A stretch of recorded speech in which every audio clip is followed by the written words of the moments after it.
Hello, everyone, and welcome once again to another episode of Kipao Media. I'm your host, Douglas Ibole. Today, we're going to look quickly at the challenges that face Nairobi County. This includes challenges when it comes to zoning, challenges when it comes to providing the amenities that actually the residents of Nairobi need, challenges when it comes to governance, and challenges when it comes to urban development and attracting the necessary investments that are needed in order for Nairobi to grow. Nairobi has been facing a lot of challenges. We're in 2025, and a lot of these challenges still persist. And some of these challenges are mostly politically motivated and politically instigated in order for politicians to actually be able to thrive in this chaotic environment. Nairobi faces challenges when it comes to zoning. It faces challenges when it comes to attracting foreign investment and local investment. It faces challenges when it comes to providing social amenities to its residents. And some of these challenges have been persistent for so many years that we find that there is a relationship of discontent and a relationship of confusion that runs throughout the city. When it comes to urban planning and housing, we see actually we have very outdated development policies in Nairobi. The county is being pressured to update its obsolete zoning guidelines and create a comprehensive zoning plan to manage rapid urbanization. There is and has always been rapid urbanization in Nairobi, the creation of slums for political reasons, rural-urban migration in terms of searching for better opportunities, but mostly all these are instigated through politics. And this has put a lot of pressure on not only land, but resources. And also has created an environment whereby there are no social amenities for these individuals living in these areas, which creates a very terrible living condition that has been persistent for so many decades. There is also a housing shortage in Nairobi.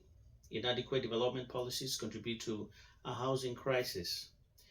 Through an effort to increase housing supply through medium density development in established suburbs is being considered, it has not been effective. Right now, there is a policy of building public housing, but it is as controversial as it is. But what we lack is zoning and foresight and vision.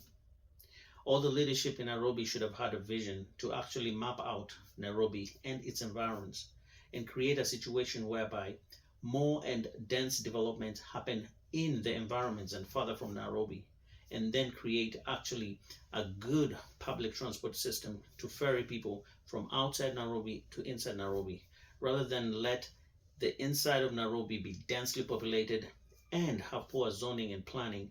And there's a lot of buildings coming up that have not met so many regulations, which has created a terrible environment and also degradation, not only on the standard of living, but also on the prices of the land and also the quality of life of the people who live in these densely populated areas. When it comes to social and security issues, we find that Nairobi is actually facing a lot of insecurity. There is a lot of insecurity in the county, and all this is because of lack of jobs, young people trying and striving to make a living, and their lack of opportunities has created a lot of insecurity. The urban sprawl, which is the rapid development and of population growth, are leading to the land use challenges. We have all the issues of extensions everywhere. Everywhere someone has land in Nairobi, or there's availability of a small piece of land or availability of a piece of land, either in front or the back of your house, we're having people develop it, or rather create extensions. They could be semi-permanent, they could be permanent, and this has really actually affected the architecture and also has put a strain on the social amenities And due to lack of zoning laws, there is no proper infrastructure or no proper planning on how these extensions should be or the standards of these extensions. So we have a lot of confusion. Everybody's building whatever they think they can build with whatever amount of money they have, which has created a lot of problems in the county. And all this is due to leadership and lack of political vision, lack of vision to create Nairobi as a city that is thriving and a city that is growing, and that a city that is up to international standards, that can provide a suitable environment for everyone living in as residents. We have a lot of pollution. There's a lot of pollution in the city. The city faces pollution for both solid and liquid waste. There's terrible garbage collection, what do you call it? Garbage collection contracts that have been given out. Garbage collection is being done by private individuals and is not being done well. The county should have taken a step to actually do garbage collection and do it properly, like it used to be in the 80s and the 70s, early 80s and early 70s. Nairobi was very organized in terms of garbage collection. We also find issues to do with wildlife conflict. The expansion of the city is causing human and wildlife conflict, and the loss of wildlife corridors, especially near Nairobi National Park. This has been a big issue that really needs to be revisited. We need to really find a coexistence and how we can be able to actually zone Nairobi so that we can be able to have this jam, which is a national park in the between a city, something that does not exist anywhere. And that is something to hold dear, and that is something to actually protect because that is a national gem. When it comes to economic and governance challenges, like I said earlier, we have so many issues with our politics. Our politics is not politics of development. Our politics is driven by other forces that are not really development. First of all, it's driven by party affiliations, is driven by tribal politics, is driven by money, it's driven by personalities, and it's driven by controversy and also drama. The population is not really looking at visionary leaders, leaders who can actually transform Nairobi and take it to a place where it actually needs to be, and a place where it should be. This is 2025. Nairobi should be a vibrant city, should be an international city. It should have very well organized public transport system. It should have very organized telecommunication system. It should have very organized lighting system. It should have the energy production should be at a higher level in terms of economic growth, in terms of business investment. It should be both local and international. There should be availability of jobs. There should be creation of jobs. There should be situations where the county government together with the national government is providing a lot of opportunities to entrepreneurs to actually build and grow in Nairobi. But this is lacking because of lack of visionary leadership and all the factors that are said.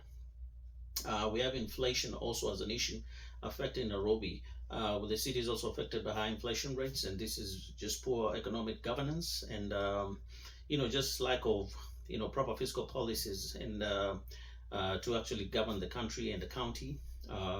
We find that even right now, even in the county government, there is a lot of politics going on, and the politics is not based on anything to do with development. They talk about development when they're looking for votes, but actually once they're in the county government, what they do now is just bicker amongst themselves in terms of which party gets this, which party gets that, which contracts are going here, which contracts are going there.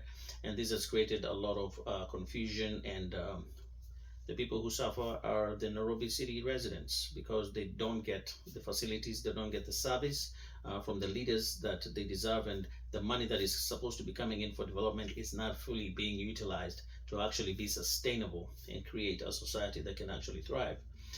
We have fiscal consolidation. The government's ability to meet fiscal targets is hindered by revenue shortfalls, potentially exacerbating debt and vulnerabilities. This is due to poor organizations. Once the county government gets its act right and there's proper organization, there's proper structuring, there's proper zoning, and there's proper addresses, then the county government should be able to actually make sure that revenue collection is done efficiently and transparently, so that it's not stolen, it doesn't go into individual accounts. The companies that are contracted, I think the county government should be able to actually do this job by itself. All these softwares should be able to be run through the county government, not individual accounts, before it reaches the county government. And we see a loss of revenue in terms of corruption. All this needs to be fought if Nairobi is actually to see um, itself grow and become the city that it intends or should be. And I think corruption is one of the biggest problems that we have in our country, and I believe because of that we are not able to move forward. And this is also pushed by politicians, and there's also political interference that also exacerbates this corruption issue. We have limited county autonomy, challenges such as limited autonomy, overlapping responsibility, and budgetary constraints affect the county's ability to function effectively. We see there's also interference from national government, interference from high politicians in high places that actually interfere in the governance. And this has created a situation whereby party politics becomes the order of the day. So the county is not really run professionally, it's run through political parties and what the political parties want. So the biggest losers are the citizens. We're hoping that from 2025 moving forward, Kipao Media will be here to actually, sort of highlight what we need to do in terms of the future generation, to actually change the direction or trajectory of Nairobi County and leadership in general and politics in general, in order to be able to create a sustainable environment whereby economic growth, job opportunities, and actually enabling environment for entrepreneurs to be able to grow and to be able to be funded and access capital is the order of the day, in order to create a situation whereby the city of Nairobi or the county of Nairobi can thrive to its fullest.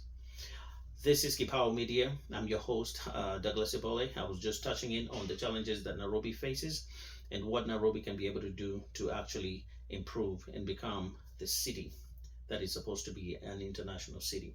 Until next time, take care.